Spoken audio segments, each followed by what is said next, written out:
ಜ್ಞಾನಾನಂದಮಯಂ ದೇವಂ ನಿರ್ಮಲಂ ಸ್ಫಟಿಕಾಕೃತಿಂ ಆಧಾರಂ ಸರ್ವವಿದ್ಯಾನಾಂ ಹಯಗ್ರೀವ ಉಪಾಸ್ಮಹೆ. ನನ್ನ ಸಮಸ್ತ ಆರಾಧ್ಯಂ ಚಾನಲ್ ವೀಕ್ಷಕರೆಲ್ಲರಿಗೂ ಕೂಡ ವಿಭಾ ಶೆಟ್ಟಿ ಮಾಡುವ ನಮಸ್ಕಾರಗಳು. ಮಾಸ ಭವಿಷ್ಯ ಕಾರ್ಯಕ್ರಮಕ್ಕೆ ತಮಗೆಲ್ಲರಿಗೂ ಸ್ವಾಗತ. ಈ ತಿಂಗಳು ಅಂದರೆ ಮಾರ್ಚ್ 2026ರ ಮಾಸ ಭವಿಷ್ಯ ಹೇಗಿದೆ, ದ್ವಾದಶ ರಾಶಿಗಳ ಮೇಲೆ ಏನೆಲ್ಲ ಪ್ರಭಾವ ಬೀರ್ತಿದೆ, ಗ್ರಹಗಳ ಒಂದು ಸ್ಥಾನಮಾನ ಹೇಗಿದೆ ಅನ್ನೋದನ್ನು ಮೊದಲಾಗಿ ನೋಡೋಣ. ಇನ್ನು ಈ ತಿಂಗಳಲ್ಲಿ ಗ್ರಹಗಳ ಸ್ಥಾನಮಾನ ಹೇಗಿದೆ ಅಂತ ನೋಡೋದಾದರೆ ನೋಡಿ, ಶನಿ ಗ್ರಹವು ಮೀನ ರಾಶಿಯಲ್ಲಿ ಸ್ಥಿತನಾಗಿದ್ದರೆ ಗುರು ಗ್ರಹವು ಮಿಥುನ ರಾಶಿಯಲ್ಲಿ ಸ್ಥಿತನಾಗಿರ್ತಾನೆ. ಹಾಗೆ ಕೇತು ಗ್ರಹವು ಸಿಂಹ ರಾಶಿಯಲ್ಲಿ ಸ್ಥಿತನಾಗಿದ್ದರೆ ರಾಹು ಗ್ರಹವು ಕುಂಭ ರಾಶಿಯಲ್ಲಿ ಸ್ಥಿತವಾಗಿರುತ್ತೆ. ಇನ್ನು ಇದರೊಳಗಡೆ ಬದಲಾವಣೆ ಏನಾಗ್ತಿದೆ, ಬೇರೆ ಗ್ರಹಗಳ ಸ್ಥಾನ ಹೇಗಿದೆ ಅಂತ ನೋಡೋದಾದರೆ ನೋಡಿ, ಮೊದಲನೇದಾಗಿ ಶುಕ್ರ ಗ್ರಹವು ಮಾರ್ಚ್ 2ನೇ ತಾರೀಕು ಕುಂಭ ರಾಶಿಯಿಂದ ಮೀನ ರಾಶಿಗೆ ತನ್ನ ಉಚ್ಚ ಸ್ಥಾನಕ್ಕೆ ತನ್ನ ಸಂಚಾರನ ಬೆಳೆಸ್ತಾ ಇದ್ದಾನೆ. ಇದರಿಂದ ಕೆಲವು ಸಾಕಷ್ಟು ಬದಲಾವಣೆಗಳನ್ನ ನೀವು ನೋಡಬಹುದು. ಹಾಗೆ ಗುರುಗ್ರಹವು ಕೂಡ 10ನೇ ತಾರೀಕು ಮಾರ್ಗ ಅಂತಂದರೆ ನೇರ ಸಂಚಲನಕ್ಕೆ ಬರ್ತಾ ಇದ್ದಾನೆ. ಹಾಗೆ ಇನ್ನು ಬುಧ ಗ್ರಹವು 20ನೇ ತಾರೀಕು ನೇರ ಸಂಚಲನೆಗೆ ಬರ್ತಾ ಇದ್ದಾನೆ. ಇನ್ನು ಸೂರ್ಯ 15ನೇ ತಾರೀಕು ಏನು ಕುಂಭ ರಾಶಿಯಿಂದ ಮೀನ ರಾಶಿಗೆ ತನ್ನ ಸಂಚಾರನ ಬೆಳೆಸ್ತಾ ಇದ್ದಾನೆ. ಹಾಗೆ ಇನ್ನು ಶುಕ್ರ ಗ್ರಹವು ಇದೇ ತಿಂಗಳ ಕೊನೆಯಲ್ಲಿ ಅಂದರೆ 26ನೇ ತಾರೀಕು ಮೀನ ರಾಶಿಯಿಂದ ಮೇಷ ರಾಶಿಗೆ ತನ್ನ ಸಂಚಾರನ ಬೆಳೆಸ್ತಾ ಇದ್ದಾನೆ. ಇನ್ನು ಕುಜಗ್ರಹವು ಅದೇ ಕುಂಭ ರಾಶಿನಲ್ಲೇ ಸ್ಥಿತವಾಗಿರುತ್ತೆ. ಹಾಗಿದ್ರೆ ದ್ವಾದಶ ರಾಶಿಗಳ ಮೇಲೆ ಏನೆಲ್ಲ ಪರಿಣಾಮ ಬೀರ್ತಾ ಇದೆ ಇದರಿಂದ ಅನ್ನೋದನ್ನ ನೋಡೋಣ ಬನ್ನಿ. ಇನ್ನು ಮೀನ ರಾಶಿನಲ್ಲಿ ಹುಟ್ಟಿರೋರಿಗೆ ಈ ತಿಂಗಳ ಭವಿಷ್ಯ ಹೇಗಿರುತ್ತೆ ಅಂತ ನೋಡೋದಾದ್ರೆ ನೋಡಿ, ಮೀನ ರಾಶಿಯ ಅಧಿಪತಿ ಆಗಿರುವಂತಹ ಗುರುಗ್ರಹವು 4ನೇ ಮನೆಯಲ್ಲಿ ಸಂಚಾರ ಮಾಡ್ತಾ ಇರೋದ್ರಿಂದ ಒಂದು ಅದ್ಭುತವಾದ ಸಮಯ. ನೀವೇನಾದ್ರು ಭೂಮಿಗೆ ಸಂಬಂಧಪಟ್ಟರು ವ್ಯವಹಾರ ಮಾಡ್ತಿದ್ರೆ, ಭೂಮಿ ತಗೋಬೇಕು ಅನ್ಕೊಂಡಿದ್ರೆ, ಮನೆ ತಗೋಬೇಕು ಅನ್ಕೊಂಡಿದ್ರೆ ಅದೆಲ್ಲದಕ್ಕೂ ಒಳ್ಳೆ ಅವಕಾಶ ಸಿಗುವಂಥ ಒಂದು ಸಮಯ ಆಗಿರುತ್ತೆ. ಯಾಕೆ ಅಂತಂದರೆ ನೋಡಿ, ಗುರುವಿನ ಸಂಚಾರ ಇರೋದ್ರಿಂದ ನೀವು ಅಂದ್ಕೊಂಡಿದ್ದ ಕೆಲಸಗಳನ್ನ ಸಾಧನೆ ಮಾಡುವಂಥದ್ದು. ಯಾಕಂದರೆ ಒಳ್ಳೆ ಪ್ಲೇಸಲ್ಲಿ ಕೂತ್ಕೊಂಡಿರೋದ್ರಿಂದ ನೀವು ಅಂದ್ಕೊಂಡಿರೋ ಕೆಲಸಗಳನ್ನ ಸಾಧನೆ ಮಾಡುವಂಥ ಒಂದು ಟೈಮ್ ಆಗಿರುತ್ತೆ. ಇನ್ನು ಕೇತುವಿನ ಸಂಚಾರದಿಂದ ಯಾರೆಲ್ಲ ಉದ್ಯೋಗಸ್ಥರಿರ್ತೀರಾ ಅವರೆಲ್ಲರಿಗೂ ಕೂಡ ಪ್ರಮೋಷನ್ ಆಗುವಂಥದ್ದು, ಅಥವಾ ಸ್ವಲ್ಪ ಎಫರ್ಟ್ ಹಾಕಿ ಕೆಲಸ ಮಾಡಿದ್ರು ಕೂಡ ಒಳ್ಳೊಳ್ಳೆ ಅವಕಾಶಗಳು ನಿಮ್ಮನ್ನು ಹುಡ್ಕೊಂಡು ಬರುವಂಥದ್ದು. ಅದರಲ್ಲೂ ಯಾರೆಲ್ಲ ಗೌರ್ಮೆಂಟ್ ಕೆಲಸಕ್ಕೆ ಪ್ರಯತ್ನ ಪಡ್ತಿದ್ದೀರಾ ಖಂಡಿತವಾಗ್ಲೂ ಇದೊಂದು ಉತ್ತಮವಾದ ಸಮಯ ಆಗಿರುತ್ತೆ.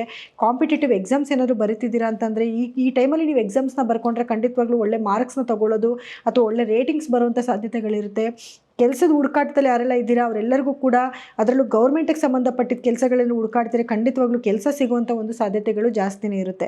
ಯಾಕಂದರೆ ನಿಮ್ಮ ರಾಶಿನಲ್ಲಿ ಶನಿಯ ಜೊತೆಗೆ ರವಿ ಮತ್ತು ಶುಕ್ರನ ಕೂಡ ಸಂಚಾರನೂ ಕೂಡ ಇದೆ. ಇಲ್ಲೇನಾಗುತ್ತೆ, ಸ್ವಲ್ಪ ಹೀಟಿಗೆ ಸಂಬಂಧಪಟ್ಟರು ಕೆಲವು ಸಮಸ್ಯೆಗಳು ಬರುವಂಥದ್ದು. ಅದೇ ರೀತಿಯಲ್ಲಿ ಕೆಲವು ಏನಾದರೂ ಸಮಸ್ಯೆಗಳಂದರೆ ಏನಾದರೂ ಅನಾರೋಗ್ಯ ಪರಿಸ್ಥಿತಿ ಬಂದರೆ ಸ್ವಲ್ಪ ನಿಧಾನಗತಿನಲ್ಲಿ ವಾಸಿ ಆಗುವಂಥದ್ದು. ಹಾಗೆ ಶುಕ್ರನ ಒಂದು ಅನುಗ್ರಹ ಚೆನ್ನಾಗಿರೋದ್ರಿಂದ, ಶುಕ್ರ ಉಚ್ಚ ಸ್ಥಾನದಲ್ಲಿ ಕೂತ್ಕೊಂಡಿರೋದ್ರಿಂದ ಹಣಕಾಸಿನ ಅಭಿವೃದ್ಧಿ ತುಂಬ ಚೆನ್ನಾಗಿರುತ್ತೆ. ನಿಮಗೆ ಏನೋ ಒಂಥರ ಒಂದು ಕಳೆ ಬಂದಿರುವಂಥ ಒಂದು ಟೈಮ್ ಇದಾಗಿರುತ್ತೆ. ನೋಡಿ, ಸಂಪಾದನೆ ಎಷ್ಟೇ ಚೆನ್ನಾಗಿದ್ರೂ ಕೂಡ ಖರ್ಚು ನಿಮಗೆ ಅಷ್ಟೇ ಇರುತ್ತೆ. ಯಾಕಂದರೆ 12ನೇ ಮನೆಯಲ್ಲಿ 3 ಗ್ರಹಗಳ ಒಂದು ಸಂಚಾರ ಇದೆ. ಬುಧ, ಕುಜ ಮತ್ತು ರಾಹುವಿನ ಒಂದು ಸಂಚಾರ ಕೂಡ ಇರೋದ್ರಿಂದ ಸ್ವಲ್ಪ ನಿಮಗೆ ಖರ್ಚು ಎಷ್ಟು ಸಂಪಾದನೆ ಮಾಡಿದ್ರೂ ಕೂಡ ಖರ್ಚು ಆದರೆ ಸರಿಸಮವಾಗೇ ಇರುತ್ತೆ. ಸೊ ಹಾಗಾಗಿ ಖರ್ಚಿನ ಕಡೆ ಸ್ವಲ್ಪ ನಿಗಾ ಇಡಬೇಕಾಗುತ್ತೆ. ನೀವೇನಾದರೂ ಬೇರೆ ದೇಶಗಳಿಗೆ ಪ್ರಯಾಣ ಮಾಡಬೇಕು ಅಂದ್ಕೊಂಡಿದ್ರೆ ಇದೊಂದು ಅದ್ಭುತವಾದ ಸಮಯ. ಸ್ವಲ್ಪ ಪ್ರಯತ್ನ ಪಟ್ಟರು ಕೂಡ ಖಂಡಿತವಾಗ್ಲೂ ನೀವು ಹೋಗಿ ಬರ್ಬೋದು. ಯಾರೆಲ್ಲ ಎಜುಕೇಷನ್ ಪರ್ಪಸ್ಗೆ ಹೋಗಬೇಕು ಅಂದ್ಕೊಂಡಿದ್ರೆ ಅಥವಾ ಕೆಲಸದ ವಿಚಾರಕ್ಕೆ ಏನಾದರೂ ಹೋಗಬೇಕು ಅಂತ ಅಂದ್ಕೊಂಡಿದ್ರು ಕೂಡ ಒಂದು ಉತ್ತಮವಾದ ಸಮಯ ಆಗಿರುತ್ತೆ. ರೈತರಿಗೂ ಕೂಡ ಬೆಳೆದಂಥ ಬೆಳೆಗೆ ಒಳ್ಳೆ ಲಾಭ ಬರುವಂಥದ್ದು, ಸಮ್ಟೈಮ್ಸ್ ಲಾಸ್ ಆಗುವಂಥದ್ದು. ಯಾಕಂದರೆ 2ನೇ ಮನೆ ಅಧಿಪತಿ ಆಗಿರುವಂಥ ಕುಜಗ್ರಹ ಕೂಡ ಹೋಗಿ 12ನೇ ಮನೇಲಿ ಸಂಚಾರ ಮಾಡ್ತಿರೋದ್ರಿಂದ, ಬುಧನು 12ನೇ ಮನೇಲಿ ಸಂಚಾರ ಮಾಡ್ತಾ ಇರೋದ್ರಿಂದ ಸ್ವಲ್ಪ ನಿಮಗೆ ಬೆಳೆನಲ್ಲಿ ಅಷ್ಟಕ್ಕಷ್ಟರಲ್ಲೇ ಅಂದರೆ ಸ್ವಲ್ಪ ನಿಮಗೆ ಲಾಭನೂ ಬರುತ್ತೆ, ಸಮ್ಟೈಮ್ಸ್ ಲಾಸ್ ಕೂಡ ಆಗ್ತಾ ಇರುತ್ತೆ. ಈ ರೀತಿ ಸ್ವಲ್ಪ ವೇರಿಯೇಷನ್ಸ್ ಆಗ್ತಾ ಇರುತ್ತೆ. ಸ್ವಲ್ಪ ಖರ್ಚುನೂ ಕೂಡ ಜಾಸ್ತಿ ಆಗೋ ಸಾಧ್ಯತೆಗಳಿರುತ್ತೆ. ಅಂದರೆ ನೀವು ಅಂದ್ಕೊಂಡಿರ್ತೀರ, ಎಕ್ಸ್ಪೆಕ್ಟೇಷನ್ ಮಾಡಿದಷ್ಟು ನಿಮಗೆ ಒಂದು ಬೆಲೆ ಸಿಗದೇ ಇರುವಂಥ ಸಾಧ್ಯತೆಗಳು ಕೂಡ ಇರುತ್ತೆ. ವಿದ್ಯಾರ್ಥಿಗಳಿಗೂ ಕೂಡ ಎಜುಕೇಷನಲ್ಲಿ ಬಹಳಷ್ಟು ಮುಂದಿರ್ತೀರ, ಸ್ವಲ್ಪ ಎಫರ್ಟ್ ಹಾಕಿ ಓದಿದ್ರು ಕೂಡ ಒಳ್ಳೆ ಮಾರ್ಕ್ಸ್ನ ತೊಗೊಳ್ಳೋವಂಥ ಟೈಮ್ ಆಗಿರುತ್ತೆ. ಇನ್ನು ಕುಟುಂಬದ ವಿಷಯ ಅಂತ ಬಂದಾಗ, ಕುಟುಂಬದಲ್ಲಿ ಸಣ್ಣ ಪುಟ್ಟ ಭಿನ್ನಾಭಿಪ್ರಾಯಗಳು ಬಂದರೂ ಕೂಡ ಅದು ಆಗಿಂದಾಗಲೇ ಸರಿ ಹೋಗುವಂಥದ್ದು. ಯಾಕಂದರೆ ನೀವೇ ಸ್ವಲ್ಪ ಲೇಜಿ ಇರ್ತೀರಾ, ಅದರಿಂದ ಸ್ವಲ್ಪ ಸಮಸ್ಯೆಗಳು, ಸ್ವಲ್ಪ ಕೋಪ ಜಾಸ್ತಿ. ಯಾಕಂದರೆ ಸೂರ್ಯ ನಿಮ್ಮ ರಾಶಿನಲ್ಲಿ ಸಂಚಾರ ಮಾಡ್ತಾ ಇರೋದ್ರಿಂದ ಕೋಪ ಜಾಸ್ತಿ ಇರುತ್ತೆ. ಸ್ವಲ್ಪ ನೀವು ತಾಳ್ಮೆ ತೊಗೊಬೇಕಾಗಿ ಬರುತ್ತೆ.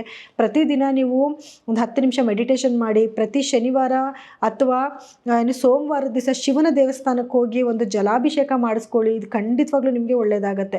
ಇನ್ನು ಪರಿಹಾರ ಅಂತ ನೋಡೋಕೆ ಬಂದಾಗ, ನಾನು ಆಗಲೇ ಹೇಳ್ದಂಗೆ ನೀವು ಈಶ್ವರನ ಒಂದು ಧ್ಯಾನ ಮಾಡಬೇಕಾಗುತ್ತೆ. ಪ್ರತಿ ಸೋಮವಾರ ದಿವಸ ಜಲಾಭಿಷೇಕಕ್ಕೆ ಕೊಡಿ. ಇದು ಖಂಡಿತವಾಗ್ಲೂ ನಿಮಗೆ ಕೆಲವೊಂದು ನೆಗೆಟಿವಿಟಿ ಏನಾಗ್ತದೆ ಅದರಿಂದ ಖಂಡಿತವಾಗ್ಲೂ ನೀವು ಪಾರಾಗಬಹುದು. ಇನ್ನು ಗುರುವಿನ ಆರಾಧನೆ ಜಾಸ್ತಿ ಮಾಡಿ. ಗುರುಗಳ ದೇವಸ್ಥಾನಕ್ಕೆ ಹೋಗಿ ಸ್ವಲ್ಪ ಒಂದು 10 ನಿಮಿಷ ಧ್ಯಾನ ಮಾಡ್ಕೊಂಡು ಬನ್ನಿ. ಮತ್ತು ಹಳದಿ ಬಣ್ಣದ ಸಿಹಿ ಸಿಹಿ ಪದಾರ್ಥನ ಎಲ್ಲರಿಗೂ ಹಂಚ್ಬಿಟ್ಟು ಬರುವಂಥದ್ದು, ಇದನ್ನು ಮಾಡ್ಕೊಳ್ಳೋದ್ರಿಂದ ಏನು ಸಣ್ಣ ಪುಟ್ಟ ನೆಗೆಟಿವಿಟಿ ಆಗ್ತಿದೆ ಖಂಡಿತವಾಗ್ಲೂ ಅದರಿಂದ ನೀವು ಈಚೆ ಬರ್ಬೋದು. ಇನ್ನು ಇದಾಗಿತ್ತು ದ್ವಾದಶ ರಾಶಿಗಳ ಈ ತಿಂಗಳ ಒಂದು ಫಲಾನುಫಲಗಳು. ಇದು ಏನೇ ನಾವು ಫಲಾನುಫಲಗಳು ಹೇಳಿದರೂ ಕೂಡ ನಿಮ್ಮ ವೈಯಕ್ತಿಕ ಜಾತಕದಲ್ಲಿ ಗ್ರಹಗಳ ಅಲೈನ್ಮೆಂಟ್ ಬೇರೆ ಆಗಿರೋದ್ರಿಂದ ಫಲದಲ್ಲಿ ಸ್ವಲ್ಪ ವ್ಯತ್ಯಾಸ ಆಗೋ ಸಾಧ್ಯತೆಗಳಿರುತ್ತೆ. ಸೊ ಹಾಗಾಗಿ ನಿಮ್ಮ ಜಾತಕನ ಒಂದ್ಸತಿ ಪರಿಶೀಲನೆ ಮಾಡಿಸ್ಕೊಳ್ಳಿ. ಯಾಕಂದರೆ ಯಾವ ದಶಾಭುಕ್ತಿ ನಡೀತಿದೆ ಅನ್ನೋದ್ರ ಮೇಲೆ ನೀವೇನು ಪರಿಹಾರ ಮಾಡ್ಕೋಬೇಕು ಅನ್ನೋದು ಕೂಡ ಡಿಪೆಂಡ್ ಆಗುತ್ತೆ. ಸೊ ಹಾಗಾಗಿ ನೀವೇನಾದರೂ ನಮ್ಮಲ್ಲಿ ಜಾತಕ ತೋರಿಸ್ಕೊಬೇಕು ಅಂತಿದ್ರೆ ಕೆಳಗಡೆ ಸ್ಕ್ರೋಲ್ ಆಗ್ತಿರೋಂಥ ನಮ್ಮ ನಂಬರಿಗೆ ಕರೆ ಮಾಡಿ ನೀವು ಅಪಾಯಿಂಟ್ಮೆಂಟ್ನ ಫಿಕ್ಸ್ ಮಾಡ್ಕೋಬಹುದು. ಇನ್ನು ಇದಾಗಿತ್ತು ಈ ತಿಂಗಳ ಒಂದು ಫಲಾನುಫಲಗಳು. ಮುಂದಿನ ತಿಂಗಳ ಒಂದು ದ್ವಾದಶ ರಾಶಿಗಳ ಫಲಗಳನ್ನ ಹೇಳೋಕ್ಕೆ ನಾನು ಮತ್ತೆ ಬರ್ತೀನಿ. ಎಲ್ಲರಿಗೂ ಕೂಡ ನನ್ನ ಧನ್ಯವಾದಗಳು.